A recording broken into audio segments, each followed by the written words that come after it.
Ah, welcome back. You've come for another story, have you? Well, I happen to have one, just for a stormy night like tonight. The Wolf and the Seven Little Goats by William and Jacob Grimm.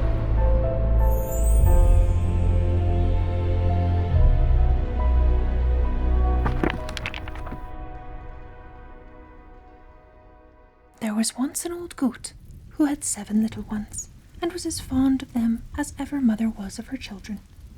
One day she had to go into the wood to fetch food for them, so she called them all around her.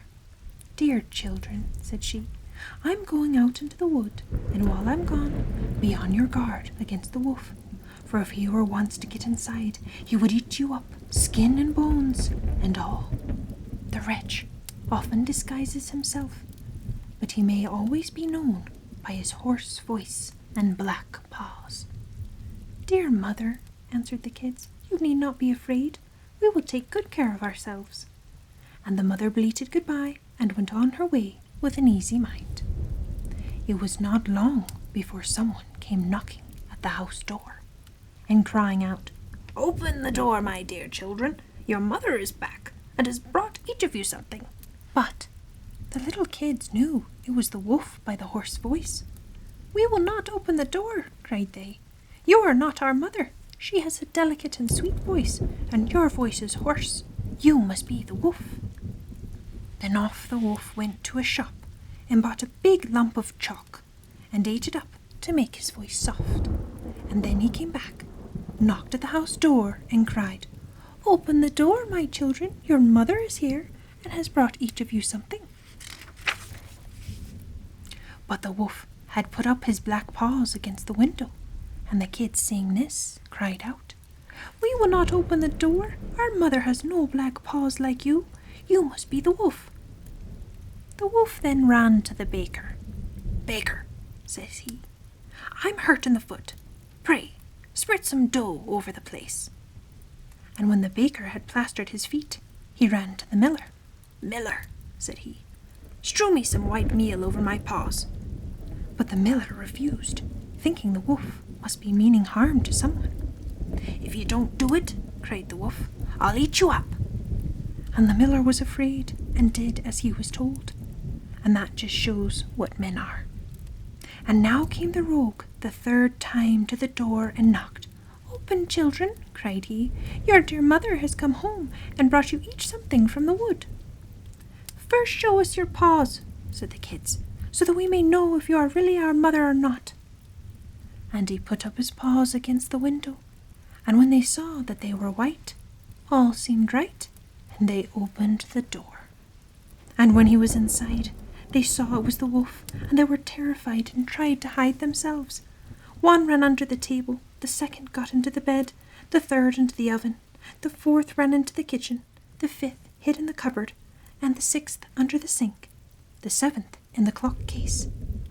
But the wolf found them all and gave them short shrift. One after the other he swallowed down, all but the youngest, who was hid in the clock case.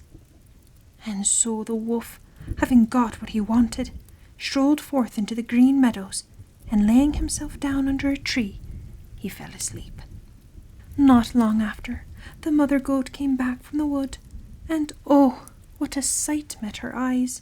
The door was standing wide open, tables, chairs, and stools all thrown about, dishes broken, quilt and pillows torn off the bed. She sought her children, but they were nowhere to be found. She called to each of them by name, but nobody answered, until she came to the name of the youngest. "Here I am, mother," a little voice cried, "here in the clock case." And so she helped him out, and heard how the wolf had come and eaten all the rest. And you may think how she cried for the loss of her dear children. And at last, in her grief, she wandered out of doors, and the youngest kid with her. And when they came into the meadow, there they saw the wolf, lying under a tree, and snoring so that the branches shook. The mother goat looked at him carefully on all sides, and she noticed how something inside his body was moving and struggling. "Dear me," thought she, Can it be that my poor children that he devoured for his evening meal are still alive?" And she sent the little kid back to the house for a pair of shears and needle and thread. Then she cut the wolf's body open, and no sooner had she made one snip than out came the head of one of the kids, and then another snip, and then one after the other the 6 little kids all jumped out, alive and well, for in his greediness the rogue had swallowed them down whole.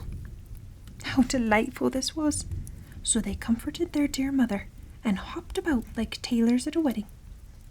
"Now, fetch some good hard stones," said the mother, "and we will fill his body with them as he lies asleep."